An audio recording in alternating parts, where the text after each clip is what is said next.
તો ભાવનગરના મહુવામાં પણ મુશળધાર વરસાદ વરસ્યો છે। 5 કલાકમાં 6 ઇંચ વરસાદ ખાબક્યો। મહુવાના રોડ રસ્તા પાણી થઈ ગયા છે, તો ગ્રામ્યમાં ખેતરોમાં પણ વરસાદી પાણી ભરાઈ ગયા છે।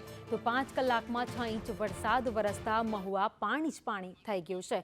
મહુવામાં સાંબેલાધાર વરસાદ ખાબક્યો છે। વધુ અપડેટ સાથે સંવાદદાતા કુમાર શુક્લા અમારી સાથે જોડાઈ ગયા છે। કુમાર, વહેલી સવારથી જ સાંબેલાધાર વરસાદ મહુવામાં વરસ્યો। જી ભાઈ, સવારે આજે હવામાન વિભાગની આગાહીને લઈને આજે ગુજરાતમાં પૂરામાં વરસાદ વરસી રહ્યો છે, ત્યારે મહુવામાં બી સવારે 6 વાગ્યાથી અનરાધાર વરસાદ વરસી રહેલો છે।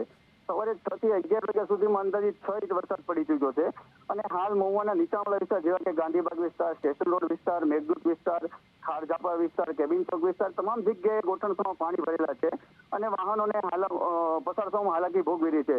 ત્યારે સાથે મહુવા ગ્રામ્યમાં બી વરસાદ પુષ્કળ વરસી રહેલો છે અને ખેતરોમાં બી પાણી બહાર આવી ગયા હોય છે। ગામડામાં વરસાદ પડતા ખેડૂતો ખુશખુશાલ જોવા મળી રહ્યા છે। જી ભાવિની, આભાર માહિતી માટે।